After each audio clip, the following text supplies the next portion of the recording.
Alright, this is my September wrap-up. These are the books that I read in September.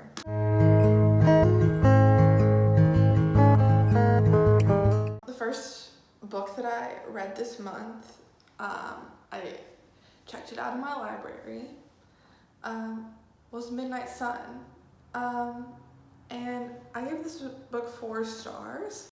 You know, it was just really nice to read from Edward's perspective, to know what was going on in his head. I think my favorite part of this was getting to know the Cullens better, because Edward could read their mind, and so we know their motivations, and it was just fun to know what was going through his head, and the parts of the books that we didn't necessarily see because Bella wasn't there. I wouldn't buy this book. I recommend, if you want to read it, checking it out from your library, getting a little library card, e-card, read it for free. I bet there's PDFs. I don't want to give money to Stephanie Meyer, and so I didn't. But I did enjoy this book. I thought it was fun. The next book I read was The Raven King, so the last book in the Raven Cycle series, and I thought this book was fun. It was a good read. I gave it 4 stars. I can't really remember that much about it. I thought the ending was a little, I wish spoilers, I guess, if you haven't read this, but I wish Gansey had just died. That would have been fun. I don't know. It felt like a cop-out. Yeah, I gave it 4 stars. I guess I had fun reading it. I can't remember it. So, obviously it's not that memorable. The next book that I read this month was The Inheritance Games.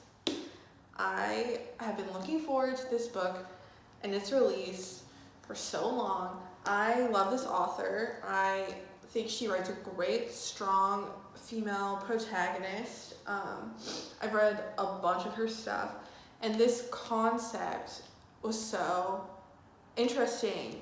And so basically it follows the main character. I think her name is Avery, and she is literally living in her car, and then she gets a call that she has suddenly inherited this money from this man that she does not know. And she was like, huh? It's billions of dollars. And the only catch is she has to live with, in the mansion that he left her, with the people that she just disinherited. He has 4 grandsons, plus their mom, and their aunt. And chaos ensues. There are assassination attempts. There's just a bunch of fun dynamics. I loved reading all of the boys. I thought they were super fun and cute. Great book boyfriends. And I thought that Avery was interesting, and I also think that Rag Sturgis stories are kind of my jam. I like getting to see people grow and be fishes out of water, and so I gave this book 5 stars, I think. Yeah, I did. I really liked it. I'm excited for the sequel. The next book I read was White Rage, The Unspoken Truth of Our Racial Divide. I gave this book 4 stars. It was really interesting to read about history, and I've been reading and watching things. Plus, I took a class called Southern Politics my senior year of college, and getting to read and watch different nonfiction on race and building knowledge has been really cool. In this thing you learn one thing, and then you read something else, and it expands your knowledge, and that is super important, I think, and it's super I'm having fun, and I'm learning new things, and I'm always trying to be learning. So I gave it 4 stars. The next book I read is A Song Below Water, and So this book follows two friends, but they like live with each other and they think of each other as sisters. One of them is a siren, and in this world, it's like set in a contemporary, it's like set in contemporary Portland, but there's like fantastical elements to it. I think it'd be called speculative. But in it, sirens are like targeted because they can like control people, and it's only Black women who are ever sirens. And so there's like this book like explores race, and it does it through a really cool lens. It's dual perspective, and I really enjoy this book. I also think the cover is beautiful. It's like a Little Mermaid story, and I liked reading like the sisters' dynamics. I liked reading from both perspectives. I thought that really gave this book a good little fun spice. And I don't know if I already said this, I gave it 4 stars. The next book that I read was Watch Us Rise. This is another little fun dual perspective thing. I read a bunch, I think, like this. This has 2 authors and 2 female like teen protagonists, and they realize that they like go to this school that is super like progressive and like wants to teach students like from their like new things, but also to like protest and ask for more and like about injustice. But the girls realize that the clubs they're in aren't as feminist as they should be. They're not as anti-racist as they should be, and so they start their own club and they start writing a blog. I unfortunately did not really enjoy this book. I think it was a great concept, but the execution was not what I wanted from it. There were a bunch of like plot lines in it that I felt weren't needed or could have been written better and executed better. One of the girls' dads like has cancer and dies in this book, and that felt, I don't know, it felt kind of brushed over, like his death. And the other girl, she like there's this romance thing, and it was not like fun to read about, and so I gave this 2 stars, which is kind of low actually, but I really didn't have a fun time reading it. So the next book that I read was We Are the Wildcats.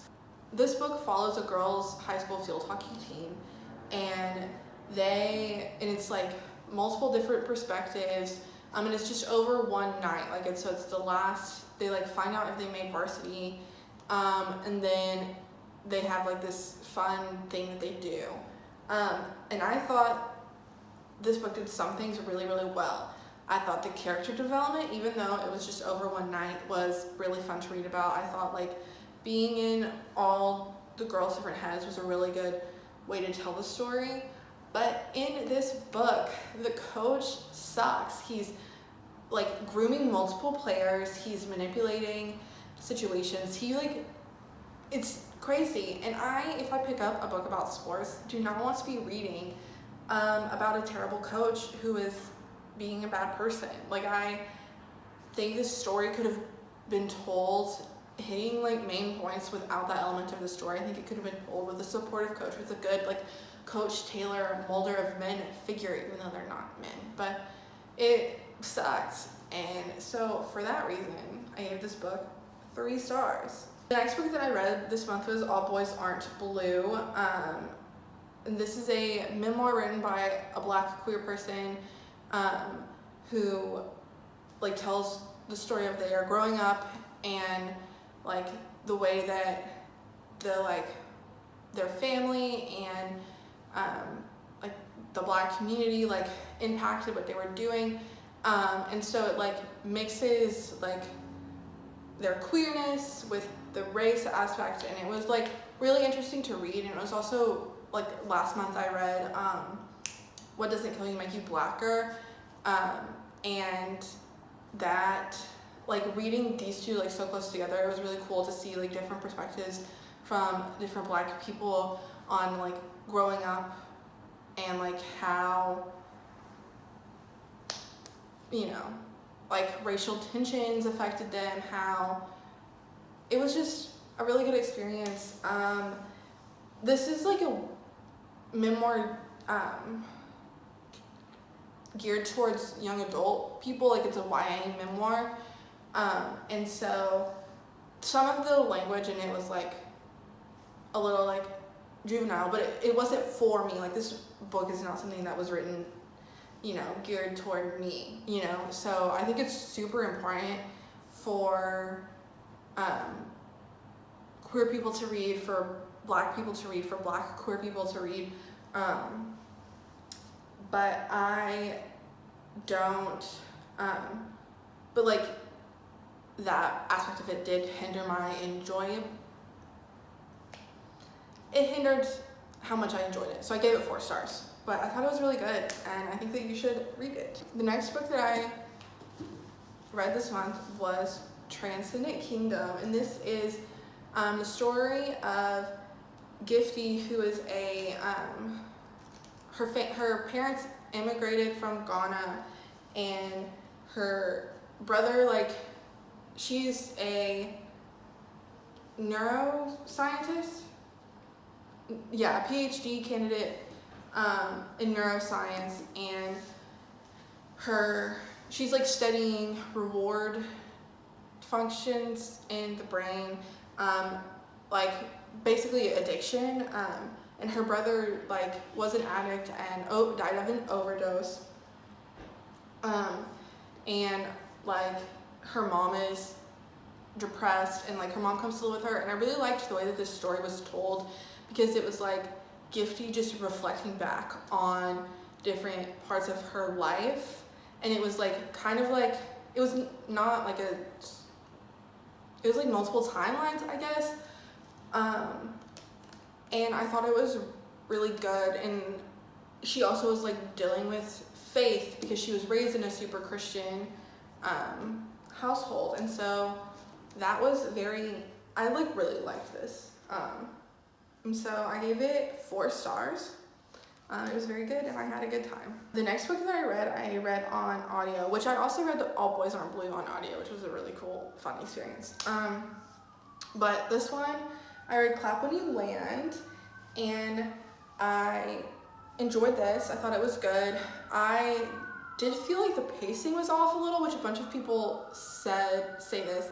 If you don't know what this book is about, it's a dual perspective, and basically there's a plane crash, and this man dies, and he actually has 2 families, and the girls in the families do not know, like, they're sisters, and they don't know that. And so one of them lives in the Dominican Republic, that's where this book is set, and one of them lives in New York City, and so the plane crashes, like, when he's on his way to visit his daughter that lives in the Dominican Republic, and so this is like about them finding out about each other and meeting each other and all those fun things that go with that, but it felt like the reader knew for too long that there were 2 girls, and like that they were dealing with their grief in 2 different ways before they knew about each other and before they met. I wish that it was like a couple of, like, the first part was shorter so that the second part could be longer, so we got to see more of them like knowing each other and being sisters, and knowing about each other and that kind of effect, and so I gave it 4 stars. The next book that I read was Assassin's Apprentice by Robin Hobb. This is a fantasy novel, the first in the Farseer trilogy by Robin Hobb. It's epic fantasy, and it is very good. It follows Fitz, who is the bastard of the prince who is next in line of this to be king, and so it starts with him being left at the door by his maternal grandfather. He doesn't remember his mom at all, or his life before this when he was 6, and it's just him growing up in the castle life and learning new things and also becoming an assassin, I love this. I loved Fitz so much. I loved like the exploration of the different relationships that he had in the, I guess the castle, I don't know. And like he has like 3 different like mentors over the course of this book. He has like grows to have like sort of a relationship with the king and also with the prince. He never meets his father. Like I love this book so much. And I don't know if you can see, but behind me, my TBR shelf, I like immediately went and picked up the next 2 books in this series, and I'm trying to space them out, read one each month, because I loved this so much. And I'm so excited to be back reading epic fantasy because I did finish, like I read the Game of Thrones series, and I finished it like a few months ago, and I was like, I really like fantasy. I didn't really know, and now I read one that's even better. Like I definitely liked this more. And I thought that like because Fitz is like we're through him with him as he's growing up and we're learning with him, it doesn't feel like a lot of telling about the world. It's like showing, it was very good. I gave it 5 stars. I could talk about this book for a very long time. I loved it. The next book that I read was So You Want to Talk About Race.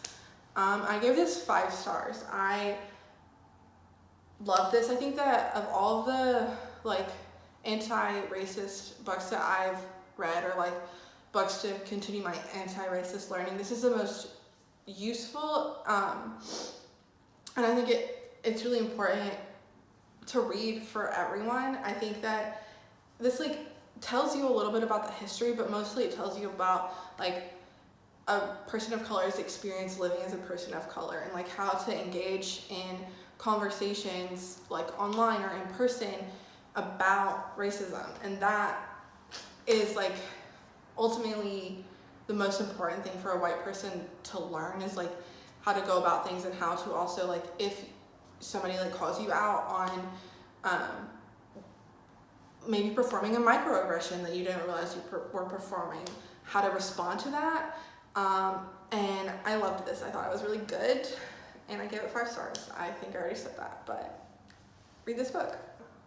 The next book that I read was another memoir that I picked up on audio. I checked it out from my library and used the Libby app. It's Untamed, and this is a memoir of Glennon Doyle, who, if you don't know who she is, she's written memoirs before. One of them I think is about faith. The other one was about her husband cheating on her and her like them like loving each other still. But surprise, now she's divorced from her husband and married to Abby Wambach. Wambach? This is like super good. I heard her interview on Armchair Expert with Dax Shepard a few months ago, and I was like, I really want to read this book. This person is cool. Her story is like super fascinating,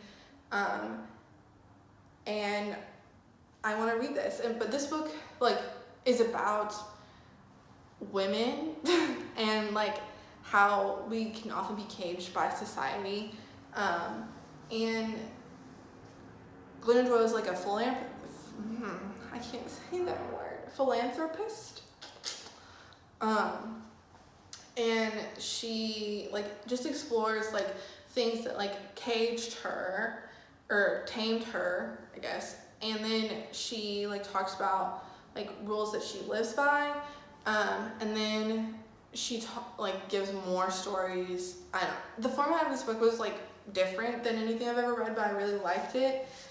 They're like little vignettes into her life, and I thought it was super fun and a really good book, and I liked it, and I gave it 4 stars.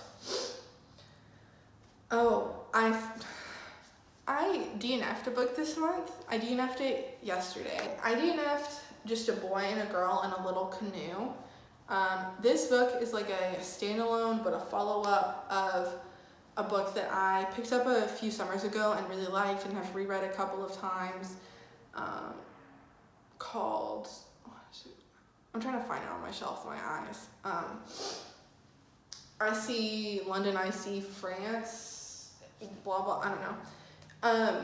But this is like, I was really excited when I originally put a hold on this, like a few months ago. Like something that happened this month was I put a hold on a bunch of different books like months ago, and they all came up this month, and so I was like reading like crazy, trying to finish them before, and like I feel like this pressure so that the next person can read them. But this one came up, and it's a summer book, and I just like wasn't in a summer book mood. Like it's fall, y'all. So that like affected my mood of this book, and it's a summer camp story, and I love summer camp stories. I'm like a hoe for summer camp and boarding school stories. But I DNF'd this book because it's a cheating story, and like I knew going into it that it's a cheating story, but I thought, oh, but I love summer camp. And I think that if I liked the main character at all, I would have been able to get through it. But 50% of the way through, I thought that she was insufferable, and there hadn't actually been any cheating yet. It was just her thinking about cheating, which like, fine, but I didn't care. I didn't care, okay? So I DNF'd this. If I finished it, I probably would have given it like 2 stars. But I love myself, and I didn't want to force myself to read it. So I DNF'd it. But then the fun thing about this is that it gave me the ability to read another book this month that I finished actually like 20 minutes ago. And that is Goodbye from Nowhere. This book is it's a YA contemporary, told from a boy's perspective. His name is Kyle. He plays baseball. He's in love with his girlfriend, and he's a super tight family, except for he finds out like 30% of the way through the book that his mom is cheating on his dad. And his dad is like, you can't tell anyone at all, not your sisters, not anybody in my family, don't tell your friends. It's a small town. Homie lives in LA, but I think LA. I don't know, somewhere in California. And so it's like exploring the fallout of that, and like how it impacts Kyle's mental health, and like also his relationship with his girlfriend. He like stops going to baseball practice. He just be ghosting everything, all of his responsibilities. And it also like talks about family, and also how we are, like everyone is just forming versions of other people in their heads. You always idolize or have like a clean version of somebody, or like a bad version of somebody, when they're like probably a combo of those two things. I really liked Kyle. I thought like reading from this perspective and this story was a really interesting story to tell. The only thing that I didn't really like was sometimes Kyle would be like talking about how this random person that he saw or whatever was pretty or attractive or whatever, and I didn't like that. Like it just made me uncomfortable, and I don't know, that's probably just a me thing. But it's been I read from male perspectives sometimes, but never really in YA. I feel like there's not that much YA that I pick up that is like told from a guy's perspective, and so that's like weird to read from. I'm also like just thinking, do I ever read from male perspectives? Like kind of strange. But I gave this book 3 stars, I think. I'm gonna go back and see. But I liked it, and I think that if that story like sounds interesting to you, you should definitely pick it up. So that was all the books that I read or didn't finish in September.